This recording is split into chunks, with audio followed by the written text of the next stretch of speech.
Today we're gonna visit a few places to collect some protection money. 2 restaurants and a motel outside of town.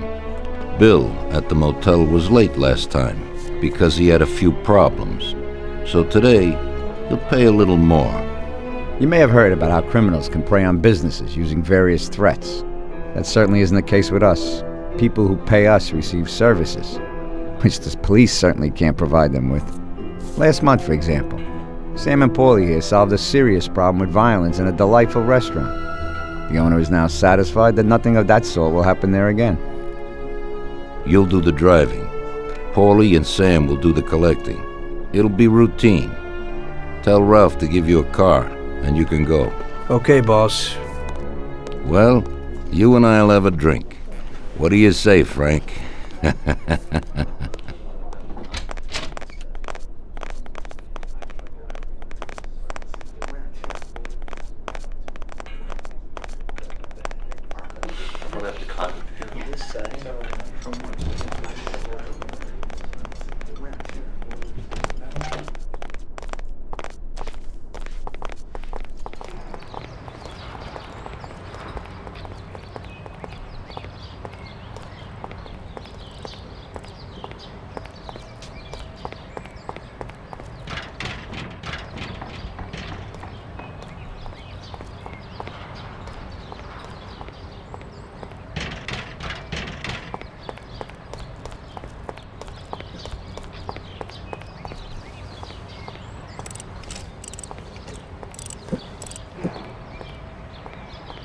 Hey, Ralphie. Me and the boys have got a job to do, and I need some wheels. And, hey, Tommy, I got this here, baby. It has about 40 horsepower and goes almost 60 miles an hour.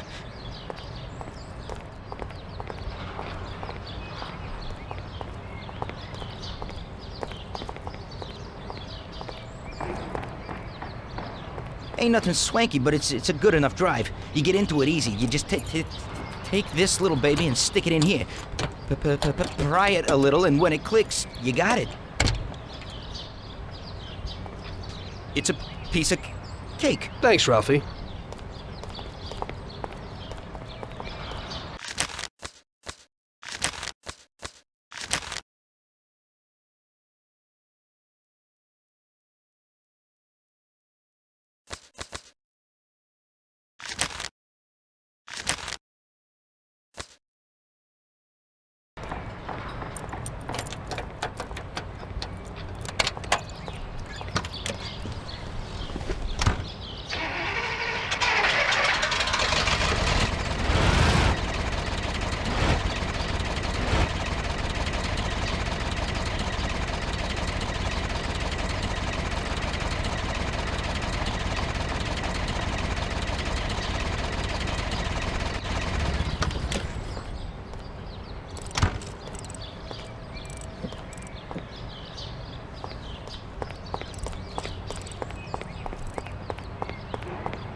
Hey, Vincenzo. I need some kind of gun. Hey, Tom, I think this'd do the trick.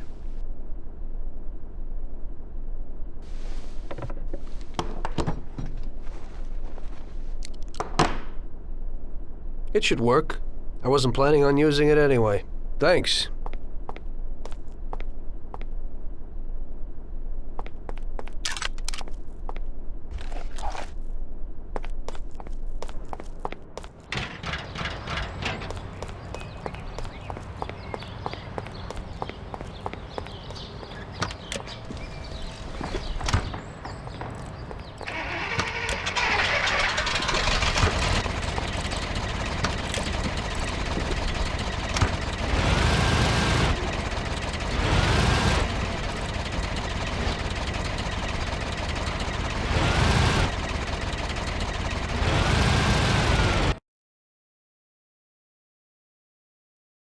Okay, supposed to go to a restaurant on Central Island.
Here it is.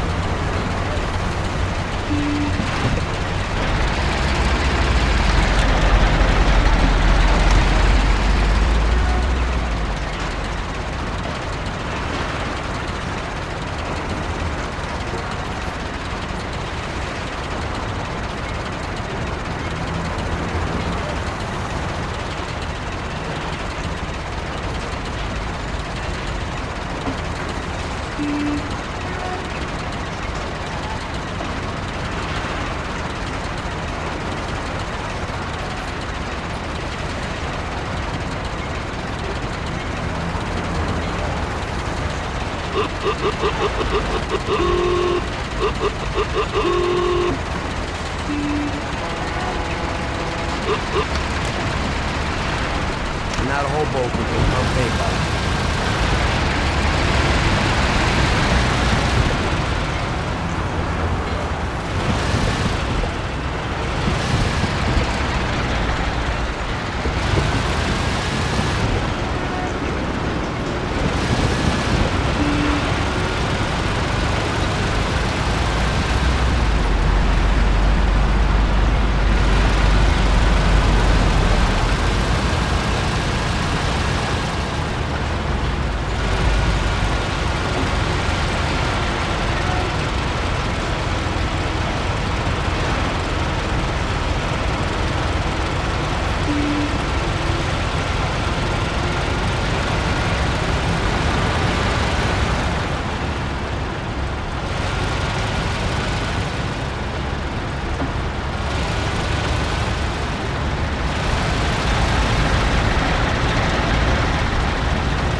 Now we're gonna take it some country in. Play the Clark's Motel out of town.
Wait for us here, Tom.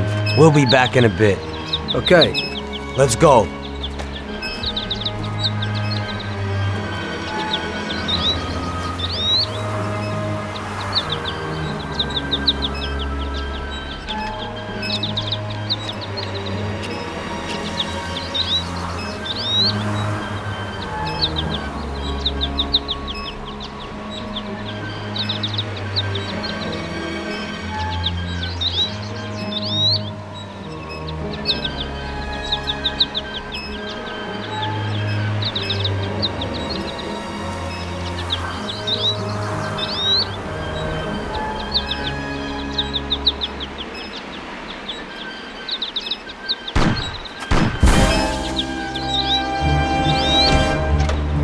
Shit! Bastards! Tom, I took one! Ah!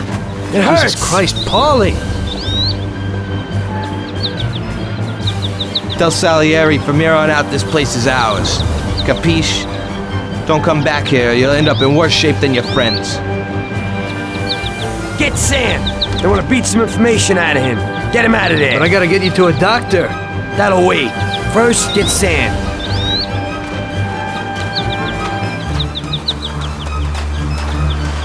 Screw regular routine.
Get up, Sam. It's over. He really went to work on you, buddy. Let's go. Christ. It's nothing. You'll be all right. Doctor will put you back together again. You're tough as nails.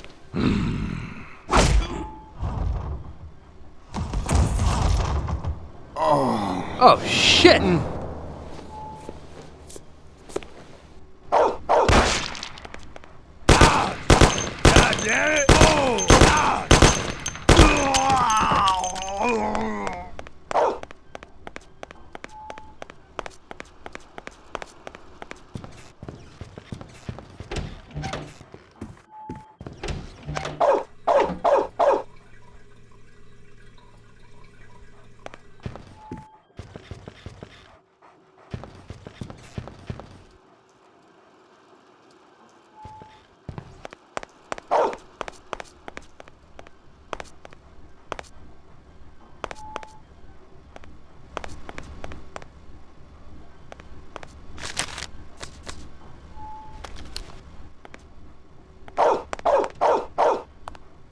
That's it. I'll get you back in the car.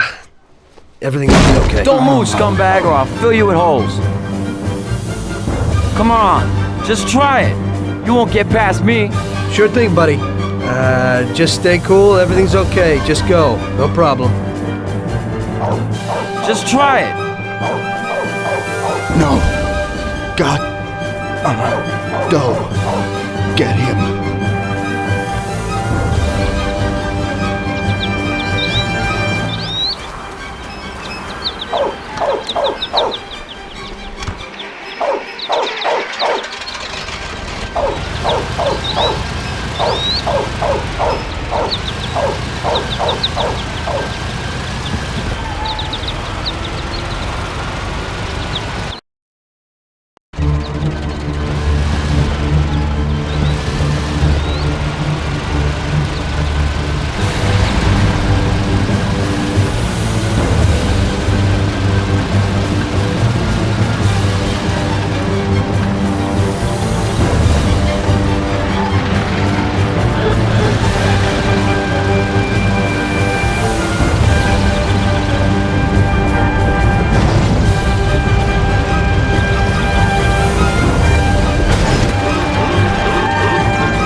That's how I got into it.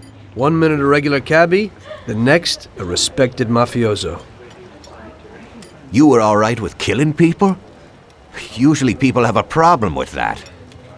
You know, I ain't one of those people with a thirst for blood. I don't need violence in my life, and I don't look for trouble, but I also don't have any remorse. They wanted to outsmart us, so we had to outsmart them. No excuses. It was all the same to me. I wasn't interested in the fates of other people. Everybody said it was just business, and that the family sticks together. It was different from living alone and nobody giving a damn about you. Suddenly you're respected by all the people you meet. Everybody knows you can help them, but you can also destroy their lives. And everybody tries to ingratiate themselves to you. And what about the police? You just walked away, just like that, from a massacre.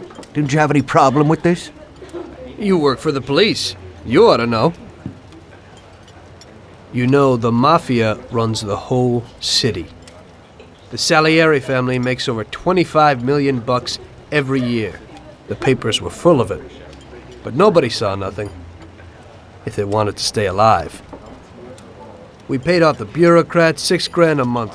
Your bosses had liquor at trade price and got payouts for special jobs from both Salieri and Morello. Case closed, lack of evidence. Cops would even move shipments of drink for us. I guess you'd have heard something about that. So what about your two friends? Well, they were better off than you'd think. Salieri had a good doc for his boys, and it's not like he ever asked any questions. In a few weeks, they'd be healthy and back on the streets again. The only one who worried us was Morello. He wanted to be the big cheese, which Salieri couldn't let him do. Salieri had no intention of being in second place. You know, a person becomes a Don because of his thirst for power, and he doesn't care about any other rules than his own. That's how it is, Detective. So he'd be his own boss, independent of the police, of the state, of anyone. That's why a person becomes a Don. Salieri and Morello both wanted it all. They kept sparring with each other, but they both knew that if it all blew up, it would be hell. The big difference between them was in their methods. I heard a little story about Morello.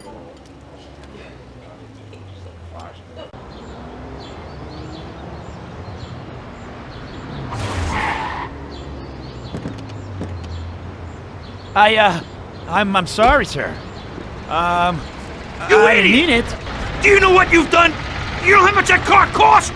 I was driving slowly, Mr. Morello. I don't know how, Do you mean to say that I crashed into your car? no. Sir, I wanted, no, sir, No! Faster gets in my way!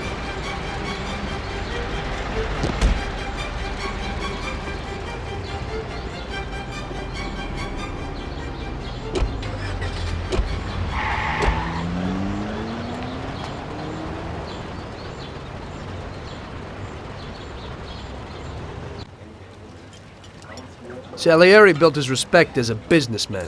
Everybody knew that they didn't need to fear him if they did what they should. They knew that if they needed something, they could come to Mr. Salieri. So Salieri made friends, often helped people with various problems, and expected the same in return. When somebody crossed him, they broke a cardinal rule, and everybody knew what would happen. Morello was just a mean bastard. He built his power through violence. Even his friends feared him. Most people just tried to avoid him.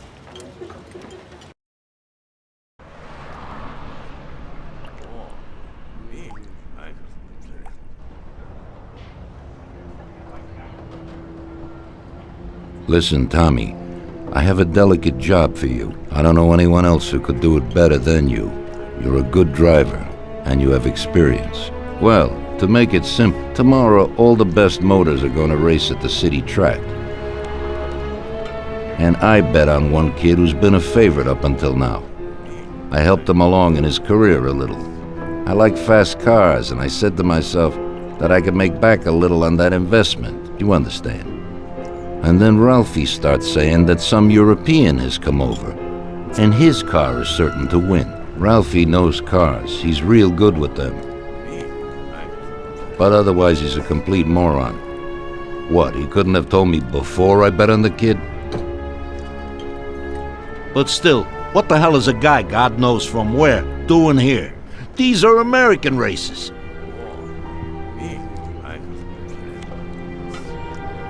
Me and the consigliere here were thinking about what to do, because a lot of our boys have bet the same as me, and they certainly wouldn't be happy if they lost their dough.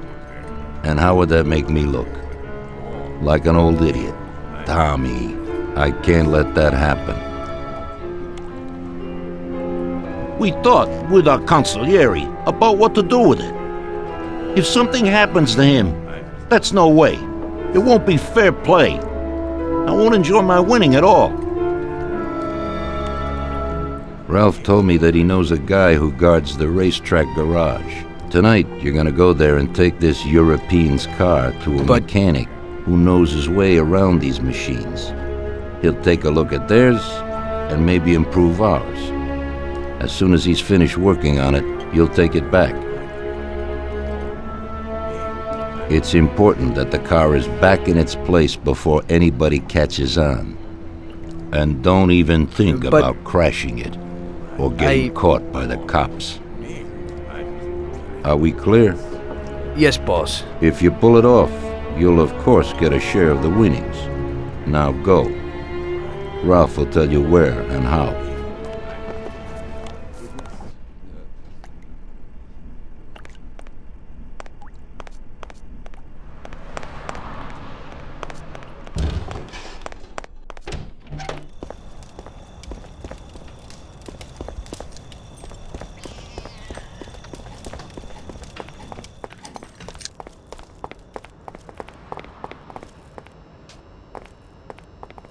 Hey, Ralphie, you got some news about this job? Sure, Tommy. You need to go to the city racetrack and borrow that motor there. My friend Bobby works there. You go around back there, and along the way is the gatehouse. Tell Bobby that Ralph sent you, and Bobby will take you to the car. It's already been agreed with him. And then? You just have to take it to the auto service of my friend Luca Bertoni. It's in Newark under the Giuliani Bridge. He'll take a look at it and tune it a little. And then you just take it back. This should be easy enough. But you gotta get it done before 1:15 a.m. when the guard changes, so that nobody knows that somebody drove the motor in the night.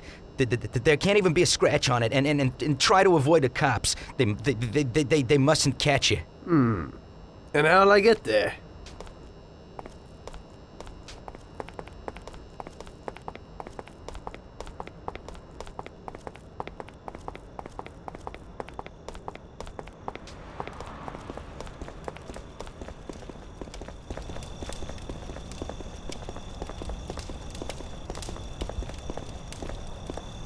Well, I got something new in. Ain't no big thing to swipe one. Watch. You just stick a piece of wire in here and twist it a little, and you get inside where you gotta join these two wires. Yeah, it shouldn't be a problem. Thanks, Ralphie. Now don't you go sparing the gas, Tom.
Evening.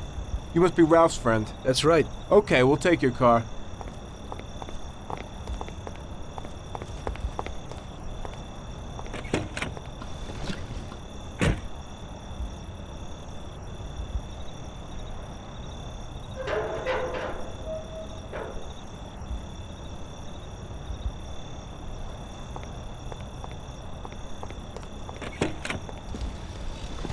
Go in and over to the garage.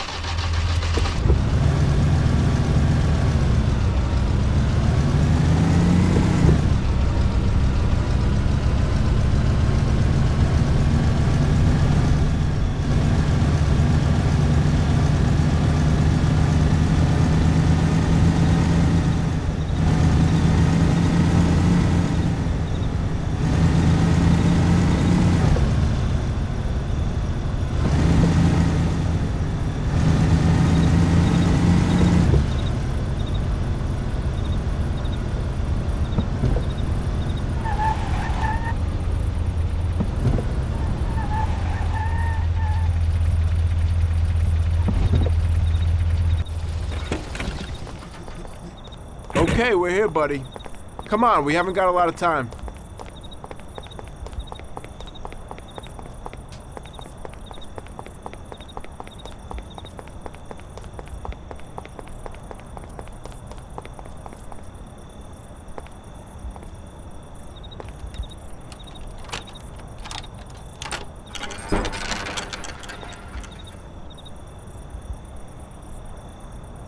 Okay, is that it? Yeah, buddy, be real careful.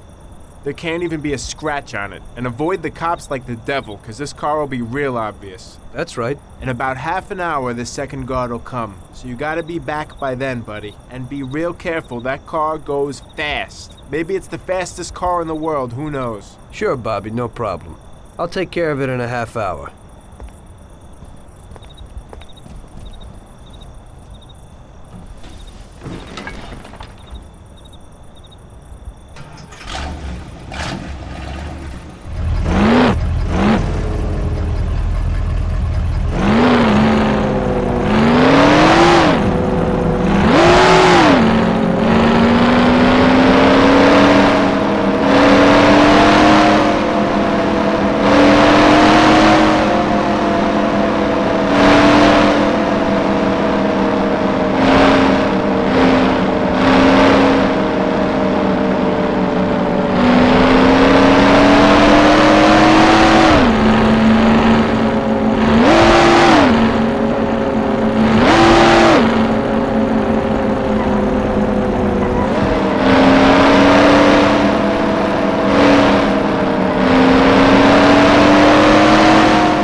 Hey there, you're from Mr. Salieri, right? I'm Lucas Bertoni. Hi, I'm Tom. They say you can take the bite out of this monster. I reckon so. Well, you'd better get moving. We only have 27 minutes left. That ain't much time.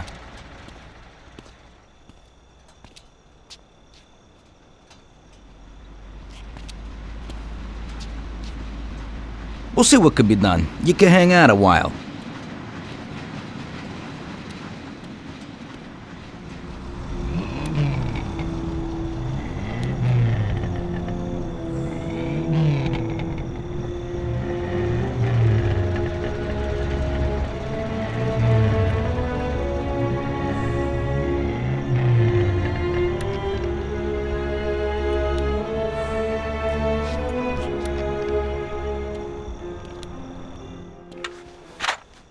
Hey, how's it going in there? Just finished. You can go. But you're gonna have to hurry. It ain't gonna run as well as when you first brought it in. Thanks. Mr. Salieri appreciates your work. Sure, give my regards to him. If he ever needs anything again, I'd be glad to help out. I bet on the same driver as him.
So you pulled it off, buddy. And the car isn't even scratched. Thanks, Bobby. It really was the fastest car in the world. Sure is. We're lucky you managed it. I bet on the Don's car, too. It seems everybody did. I bet on it. So did almost everybody in my neighborhood. I figure the driver's pretty important, too. Sure. Well, I won't keep you. Good night. Take care, Bobby. Thanks for the help.